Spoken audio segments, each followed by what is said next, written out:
Good evening, everyone, all the dignitaries, a lot of my teachers, all fellow colleagues. Now, hearing about Mr. Indravadan Modi, it feels like maybe I'm a couple of years late, not had an opportunity to meet the great man. But I have got the opportunity to meet his son, Dr. Rajiv Modi, and maybe this relationship will continue in the years to come. Now, what we have heard about the innovation, the IAMICON, I guess it will inspire us towards creating better innovations in the field of medicine. Today, there is going to be a talk about the recent advances in the management of tuberculosis, including the drug Rizorin. And I guess this drug will revolutionize the treatment of tuberculosis and at some point of time stem the growing epidemic of drug-resistant tuberculosis in our community.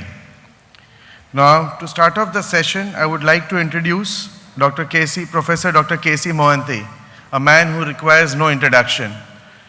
He is basically in the field of respiratory medicines from half a century, almost 50 years in the field of respiratory medicine. He has been my teacher during my undergraduate days at the Grand Medical College when we did a respiratory medicine and TB postings. He has been awarded numerous awards, and I would just like to enumerate a few of them. The Son of India Award 1994, Award for the Extraordinary Contribution for Control of TB in 1995, the Param Shri Award in 92, the Vishwa Chikitsa Medal 95, Param Vishish Chikitsa Medal 97, Best TB Worker Award for Maharashtra State 1987-88, the Guru Shri Yog Purush Lifetime Award of the National College of Chest Physicians, Lifetime Achievement Award of People Health Organization. He is also the Honorary Consultant Chest Physician to His Excellency, the Governor of Maharashtra. He is Honorary Consultant to the Indian Railways for TB and HIV infection. He has been a part of principal investigators and including what he mentioned today about ciprofloxacin, which was introduced in the National Tuberculosis Control Program in treatment of TB. He has several publications in the national and international journals, and I guess more than hundreds of students of respiratory medicine who consider him his mentor in their clinical practice. So I would like sir to just speak a few words. Thank you very much, everybody. He talked a lot about me. I have never worked for any awards. I was born to work. It's my duty to work. Until my last breath, I like to work. Dr. Modi was like that. I would like to say about Dr. Modi something else. Do you know, until last, I think, 7-8 years of his life, he was going regularly to Mount Kailash. Very few people may not be knowing this. That he had so much of energy to do. Because he says, I have to go. I have to go and I have to go. He had shown me some photographs which he had taken there also. The basic thing is that now we talk first about a lifestyle disease. Lifestyles can be modified. You can change your diet, you can change your habits, you can have exercise and all these things you can be done. But unfortunately, the disease we are talking about is tuberculosis, which is known as old as civilization. It is an infectious disease. Many infectious diseases like HIV are preventable because they are sexually transmitted diseases or some other way transmitted. But as far as the tuberculosis is concerned, it is an airborne disease and nothing is able to prevent it. And with overcrowding, everything is increasing. But unfortunately, nobody had given care much about it until in 1993, the emergency was declared. Today, unfortunately, still I'll say, we have got less than 25 drugs. Can you believe a drug which is thousands and thousands of years old, we have got only less than 25 drugs. What we are trying to do? We are only trying to change the methodology. Nothing more than that. I have been telling this thing to her. I was just talking to Rajiv also that today nobody is interested in the tuberculosis research work because it doesn't pay. One research molecule requires $10 billion, around 65,000 crores of rupees. Nobody. Probably the SAARC countries, BRICS countries can join up together and can do it. This I have written to the government of India. They have accepted it. I am happy that the previous government and present government has accepted it. Then only new drugs can come up. But what we can do with the existing drugs, can we make it more effective, less toxic and more acceptable? Yes, probably. In the initial time I told you that this molecule, piperine, was brought from Jammu Kashmir, and the CSIR Institute from Jammu brought this molecule. The first study was conducted. I was also heading that study. It was done at Delhi, Jamshedpur, Chennai, Mumbai and Ahmedabad. This drug proved to be a bio-enhancing effect and increased bioavailability, less toxicity, both for isoniazid as well as for the rifampicin. But unfortunately, after that, the division came. Which it was going to which division, nobody knew about it. And after that, some or other, it went into the cold storage. Now I'm happy that Rajiv has tried to revive it. It's a good thing, you have tried to revive it, but this will be less costly and more effective as well as less toxic also. And I don't want to go in detail about the things because this is a combination of the piperine and rifampicin. I am sure Agam will speak something more about it. And there is nothing much to argue about this point also because this is acceptable. Unfortunately, we have not been able to market it.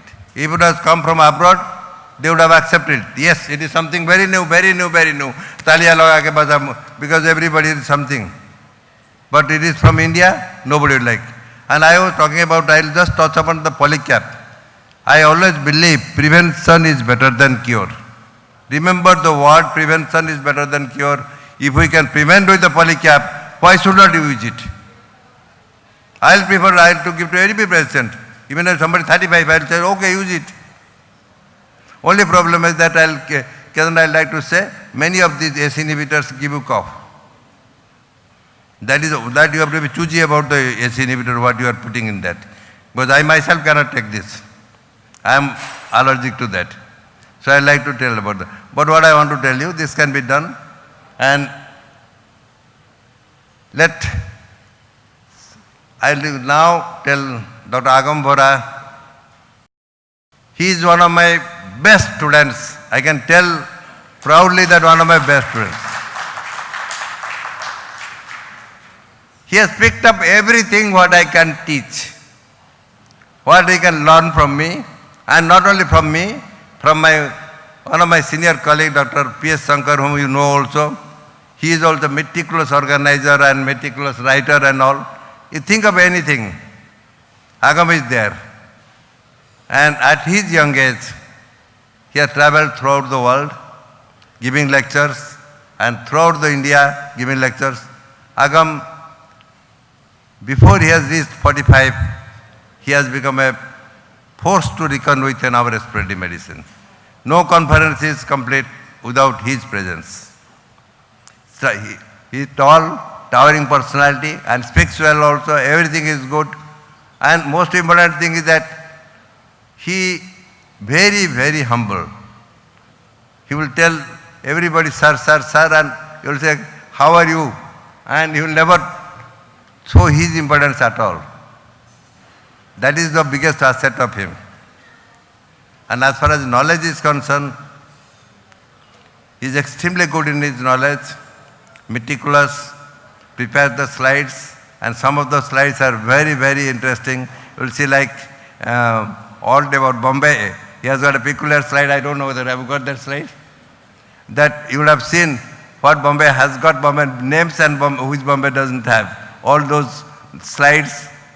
But today I'll request him to elaborate, say something about the new piperine and rifampicin combination. Agam, please. Today's event is really, really special for me for many, many reasons. One, my close friend Kapil is there on the stage with me. I'm introduced by none other than my teacher, Professor Director Dr. K.C. Mohanty, who not only taught me respiratory medicine but also made me worth stand here in front of you. Wherever I am in trouble, be it medical trouble, be it social trouble, be it personal trouble, sir is just one phone call away. And he's, in true sense of word, my friend, philosopher, and guide. And I take this opportunity to thank you, sir, for all that you've done for me.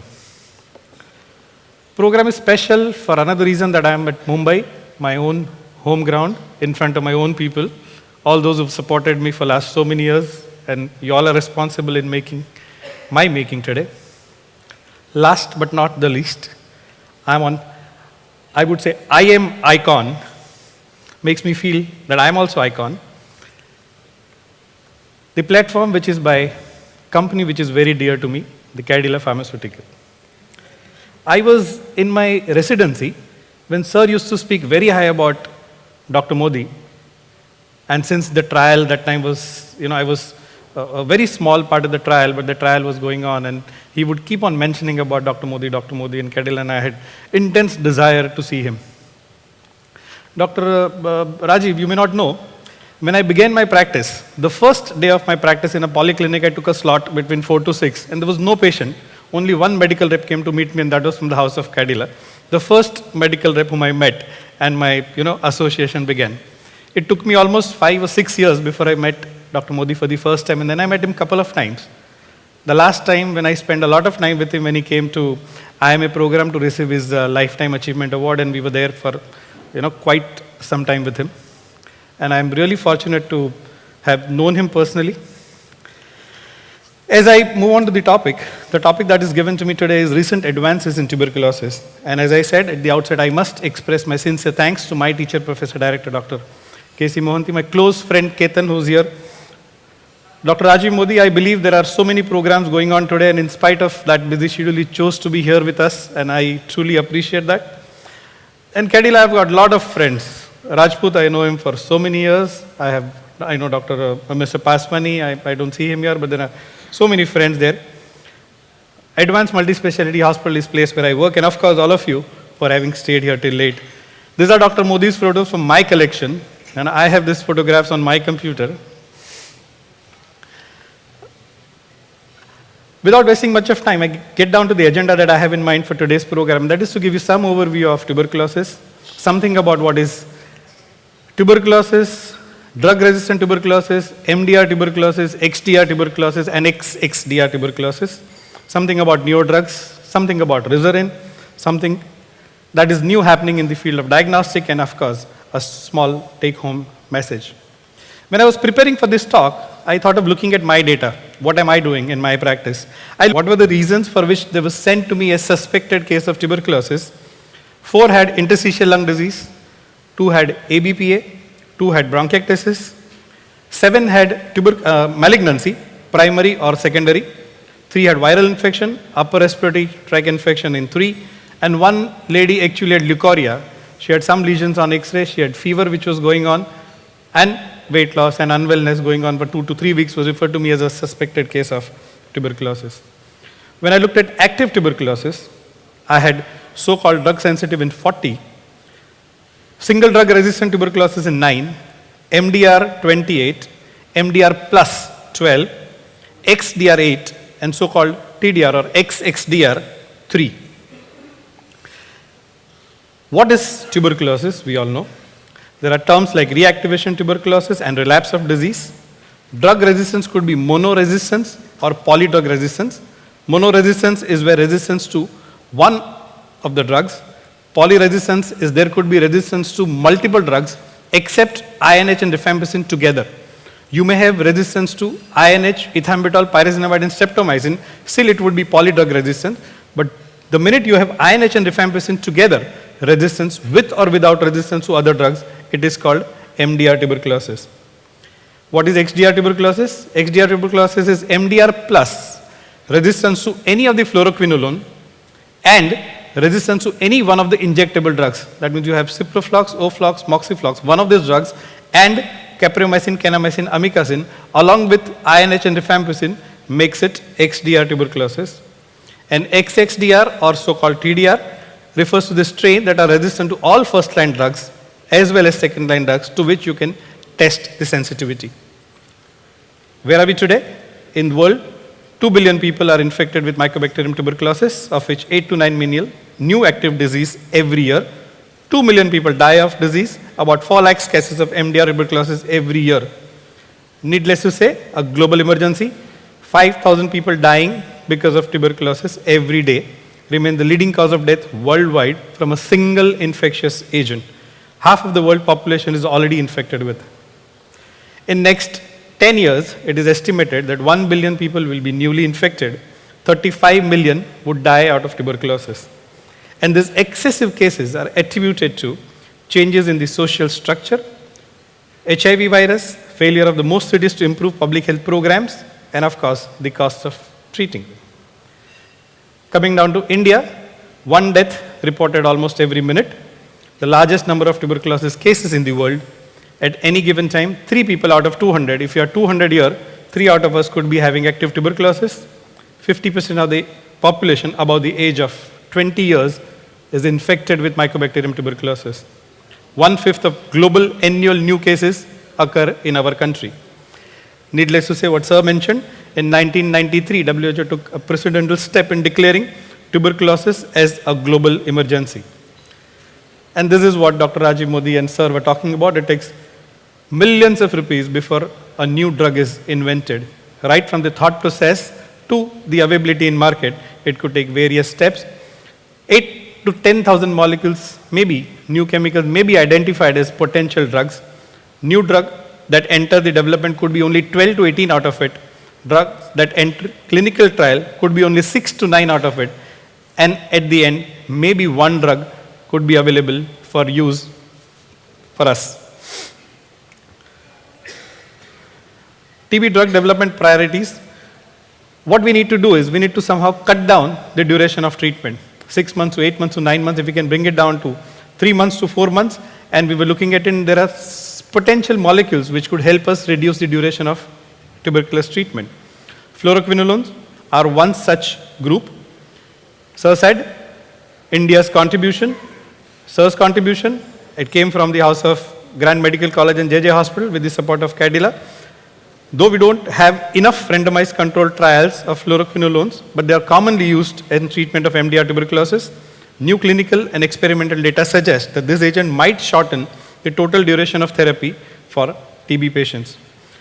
TRC from 1956 to 2005 conducted various trials from 9,000 patients, total 3,65,000 patients, and they were followed up for so many years of pulmonary, HIV, TB, spinal, lymph node, GI, meningeal, tuberculosis, etc., and have come out with various regimes with relapse rate of as low as 10% to 20%, and the trials had 3 months of total duration to 4 months to 5 months of duration, and this was the result. The culture negative at the end of 2 months, cure rate, which is in the blue bar, and the last smallest column is the relapse rate. You could see that the relapse rate was really low when it came to 4 or 5 months treatment. Current treatment of 6 months, the trials were in 1970, and since then, we've had no trials which would help us reduce the duration of TB treatment. And the newer regimen, there are newer drugs available, like rifampicin with longer half-life could help us reduce the duration of continuation phase. Low plasma level of INH was associated with treatment failure and relapse, but better companion drugs are needed. There are other drugs also available. There are preclinical candidates. There are 3 other molecules which are lying on horizon and which would be available in short time. There are various new drugs available which can act on various targets. You have drugs which act on cell wall synthesis and act on the respiration, and that is delamanid. You have inhibitors, cell wall inhibitors, 2 molecules like SQ109 and PA824. ATP synthetase inhibitor drugs, that is bedaquiline. There are protein synthesis inhibitors, that is linezolid analog, which are available for clinical use in time to come. Bedaquiline is just waiting approval It is available as 100 milligrams tablet. The dose is 400 milligrams daily for first 2 weeks to be followed by 200 milligrams 3 times a week for next 22 weeks. It would help shorten the time to culture conversion. At present, there is no cross-resistance noted with ethambutol, pyrazinamide, moxiflox, amikacin and streptomycin. The precaution one need to take is it may cause QT interval prolongation. One needs to monitor ECG and liver function test, but there are no adverse drug available. Adverse drug reactions noted with other anti-TB drugs. There are novel combinations available with this bedaquiline with other molecules and which would help develop different regimes in time to come. The other molecule is delamanid. It is recommended dose of 100 milligrams twice daily for 24 weeks. Sputum conversion rates at the end of 2 months are far better, 45% versus 29.6%, and it is undergoing phase 2, phase 3 trials in US, and it will be soon available for our use also. Linezolid analog, that is sutezolid, has better activity than linezolid. There are no drug interactions again. With antiretrovirals also, this could be the drug of choice, and it has potential to shorten TB treatment duration. The other analog is SQ109, is the ethambutol analog. Pretonamide, PA824, and the role of current quinolones, they were looked at in a different way, that is moxifloxacin, in drug-sensitive tuberculosis. Apart from MDR, it is being investigated for the treatment of drug-sensitive TB as an alternative to INH and ethambutol to reduce the duration of TB treatment to about 4 months. There are various trials available, that is Remox TB trial available, where the continuation phase duration was reduced, and it has a significant role in reducing the continuation phase treatment, bringing down the total treatment of about 4 months. There are alternative delivery systems which are being looked at: subcutaneous delivery system, inhalation, oral sustained release preparations are being looked at. Entrapment of TB drugs in a PLG microspheres. A single SC, that is INH and rifampicin, containing PLG microspheres in mice resulted in sustained release over 7 weeks, and 5 weekly dose of such PLGs are equal to 35 daily dose of this free drugs, and it can be delivered via nebulized form or inhalation form, and this is being investigated. Large porous particles called LPP, that is past LPP delivered by insufflation, yielded therapeutic levels in lungs with lower total dose than by oral route. We all know that PAS needs to be taken at 150 to 200 milligram per kilogram, makes about 9 grams to 12 grams of the total pill burden. If it can be given by other routes, probably that it could improve the compliance of patients. New TB drugs are desperately needed. Some promising drugs candidates are in the pipeline, still some years away. In the interim period, fluoroquinolones offer promise in shortening TB treatment duration. When we look at what causes the drug resistance, or what are the factors responsible for poor compliance, and then there are various factors we all know about that could be program related, that could be drugs related, or it could be patients related. We know that it could be poor medicine itself. There are wrong dosages, wrong combinations. We may not use drugs for the right milligram per kilogram of patients. There could be inadequate regimens. There could be indiscriminate use of antibiotics, like moxifloxacin is very routinely used as antibiotic, and probably it could also come in the way. When it comes to drug-sensitive TB, there are cases where rifampicin may not show as clinical improvement as one would anticipate. You have a sputum positive patient, you ask for this gene expert, patient is rifampicin sensitive, and you put patients on treatment. You expect improvement at the end of 4 weeks, 6 weeks, 8 weeks, and it does not happen. And one of the factors responsible could be subtherapeutic levels of rifampicin. Even if patient is given the right dose of rifampicin per his weight, but somehow the bioavailability of rifampicin could not be enough. And then there are low and variable bioavailability. These are the issues with rifampicin. There are subtherapeutic serum concentrations of rifampicin, poor GI and hepatic tolerance. We know that 3 to 5% of our population may have GI intolerance because of rifampicin. About 2 to 4% of the patients may have hepatic derangements where you may have to stop rifampicin, and there are multiple drug-to-drug interactions. And the factors responsible for that are cytochrome 450 activation and overexpression of glycopeptide P. Because of this glycopeptide P over stimulation, which rifampicin brings about, there is it is a suicidal attempt of rifampicin. What it does is it activates this, and because of this there is efflux of rifampicin. There is auto efflux going on. The rifampicin is effluxed out of the cell, and there are subtherapeutic levels of rifampicin, and that leads to poor serum concentration of the drug, which makes probably the cure or the delay in cure. And this is what I was talking to about, inhibition of cyclotron 450 enzymes and prevention of overexpression of glycopeptide G, which could help in bringing up the rifampicin concentration.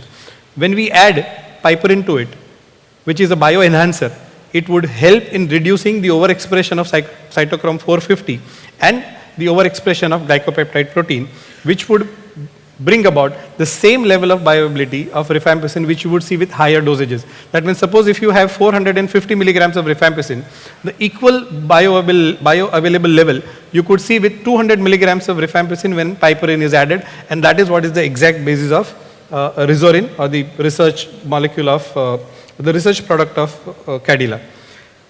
The serum rifampicin levels are low and variable. When you add piperin to it, it becomes high and sustainable. GI tolerance is far better. Risk of hepatitis is much reduced, and overall adherence definitely is high. I have a personal experience of using rizorin in about 200 odd patients in last 3 years, and I have used it to begin with in patients who did not tolerate rifampicin, or in patients who had GI intolerances, or in patients where I did not find enough clinical improvement in spite of them being rifampicin sensitive earlier, and it gave me enough confidence to use it routinely now. So I have a rich experience of about 3 years of using this molecule in drug sensitive tuberculosis. The overall benefits, the regimes associated with better tolerability and improved patient compliance. The benefits of improved adherence to treatment would be low treatment failure rates, reduced relapse rate, and reduced risk of development of drug resistance. And its place in therapy, as I said, it is a useful option in patients who have a high risk of developing drug-induced hepatitis, like alcoholics, elderly, malnourished patients, or patients who are Hep C positive. It could be ideal switchover therapy for patients who develop intolerable GI effects and hepatotoxicity with conventional dosages. You may stop rifampicin for some time. Once the hepatitis settles, you could start with this kind of preparation, and they would probably tolerate it better. There are some advances which has happened in diagnostic as well. The fluorescent microscopy, you can see that the pickup rate at fluorescent microscopy could be far better. There are sheer advantages of doing fluorescent microscopy, but at the cost, it is, the machines are very costly, and it would probably not improve the sensitivity in the expert eyes. There are some advances in culture methods as well. There are backdate cultures available. This is the system where you could get the faster cultures. The conventional culture would take about 8 weeks to 12 weeks, whereas the rapid cultures or the backdate culture could give you answer very soon. They are fully automated, computerized, but the disadvantage is it requires continuous power supply. There is a high implement cost, and equipment needs to be maintained on a regular interval. There are line probe assays called LPAs that are simultaneously detect infection of Mycobacterium tuberculosis and NAT amplification regimes of drug resistance. You could pick up resistance to almost 9 or 12 drugs. And it could help you decide the regimes. You give you sensitivity pattern right in the beginning.